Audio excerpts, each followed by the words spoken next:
देखो सबसे पहले तो जितने भी लोग हैं मैं सबको ये बोलना चाहती हूँ कि हम तीनों बिल्कुल भी सपोर्ट नहीं करते पॉलीगैमी को। और शादी हो गई है, इसको 7 साल हो गए। जब हम लोगों ने शादी की थी हम लोग सोशल मीडिया पे नहीं थे, चीज़ें हो गई। बस यही है कि हाथ जोड़ के सब लोगों से यही रिक्वेस्ट है कि हम लोग बिल्कुल भी सपोर्ट नहीं करते 2 शादियों को।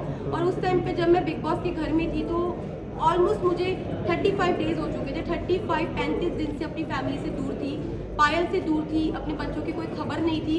तो अचानक से इतने सारे लोगों ने जो क्वेश्चन पुट करे, हाँ मैं मानती हूँ कि जो चीज़ें हुई वो एक मतलब कि बोलते कि वो एक्सपेक्टेड नहीं था जो चीज़ें हुई और बहुत ही अलग चीज़ है। तो पर जो लोगों के क्वेश्चन थे ना वो कहीं ना मुझे हर्ट कर रहे थे। और मुझे ये चीज़ सुनने में आई थी कि पायल के बारे में जो लोग बोल रहे थे तो वो चीज़ों के बारे में मुझे ना टेंशन सी हो रही थी। मतलब कुछ चीज़ें मुझे खाई जा रही थी। और हम बिग बॉस के घर में थे, मेरे पास फ़ोन नहीं था कि मैं अपनी फैमिली को पूछ सकूँ क्या वो ठीक है, क्या मेरे बच्चे ठीक है। तो बस एक होता है ना कि आप 35 दिन से भरे हुए थे और वो उस दिन जो बातें हुई उस बातों से मुझे तोड़ दिया और मैं इमोशनली ब्रेकडाउन हो गई थी। पर फिर जब मैं रोई और मैंने अपनी जो दिल की बातें अरमान जी से शेयर करी, फिर मैं थोड़ी सी मेरा जो दिल है वो हल्का हुआ।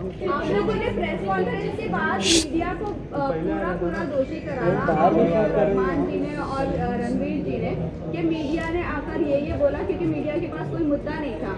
बाहर बैठे बैठे अगर पायल कॉन्ट्रोवर्सी क्रिएट कर रही है खुद ही कि वो डिवोर्स ले लेगी नहीं करेगी ऐसा वैसा, फिर आप लोगों का ये ड्रामा क्यों आप लोगों ने ब्लेम ऐसे क्यों किया कि मीडिया की ही गलती है, मीडिया ने ये किया, पायल ने ऐसा नहीं बोला होगा? क्या ये बात हेडलाइन बनाने के लिए पायल कर रही थी सब कुछ? तो देखो अभी तक मेरे को फ़ोन नहीं मिला है, मैं डायरेक्ट घर से आई हूँ। अभी तक मैंने फ़ोन यूज़ नहीं करा। जिस टाइम मैं घर पे थी तो मुझे जो चीज़ पता चली, क्योंकि देखो मैंने घर में ये चीज़ सुनी नहीं थी, ना मैंने देखी, ना अपनी आंखों से देखी, ना अपने कानों से सुनी कि पायल क्या बोल रही है। तो मेरे को एक कहीं ना कहीं अरमान जी को, रणवीर जी, सबको ये लग रहा था कि हो सकता है कि कोई मेरे को फॉल्स स्टेटमेंट दी हो या कोई बात को घुमाया गया हो। क्योंकि जब तक इंसान अपनी आंखों से नहीं देखता, अपने कानों से नहीं सुनता, वो विश्वास नहीं कर सकता।